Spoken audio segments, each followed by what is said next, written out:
Hi, I'm LaShawn Jenkins with the Notary Institution. I coach and mentor notary signing agents on how they can have a successful notary signing agent business. Every Tuesday and Thursday on my channel, I will provide tips on how you can become a successful notary signing agent. So today's tip is actually going to be about notary journal. So this is a notary journal.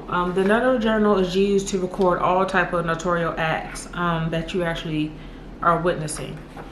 So with that being said, normally the book is about this big.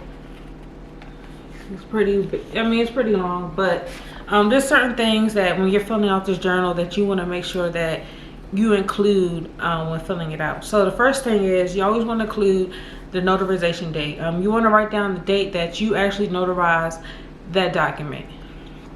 Also, depending on your notary journal, it might have a little space for where it says date of the document. So you will write the date that's actually on that document. So the date of the document might be actually different from the notarization date, but that's fine. If your notary journal has that in there, it's good to fill that information out also in the future for any type of legal things that may actually happen. So the next thing that you also want to record in the notary journal is a description of the document and what kind of document that you're actually notarizing. So normally you'll see it like this particular one. You can write is if it's an acknowledgement or a jurat and what kind of document it is, and you'll write it in. Probably y'all couldn't see it, but you actually can write it in like this space. So it will say acknowledgement or jurat. But I actually have a video on how to fill this out if you need the video.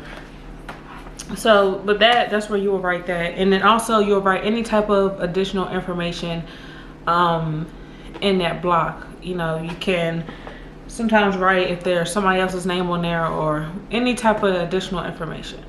So next thing you want to record in your book is you want to get the signer's name. You want to make sure that their name is spelled correctly, first and last, and you also can include the initial if you need to. So the next thing is you also need to include on how you actually identify that signer. So if you identify them using the passport, credible witness, or whatever the case was, you need to make sure that you write that in your journal. And then last but not least, you need their signature.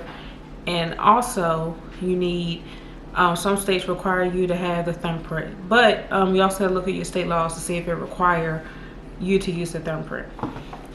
So another thing that's not in the journal that you always want to include is that if there was a witness signing, I always write down the witnesses. A lot of times I will have them still sign my journal also. But I always include the witnesses if there's a witness, especially for power, with like living wills or something like that. I always include a witness, even if they didn't have to sign it. If they're just witnessing and their name was on there, but that I will always include it. So that is the tip I have for today. Make sure you subscribe down to my channel to be notified every Tuesday and Thursday of the new videos that we have about how you can become a successful notary signing agent.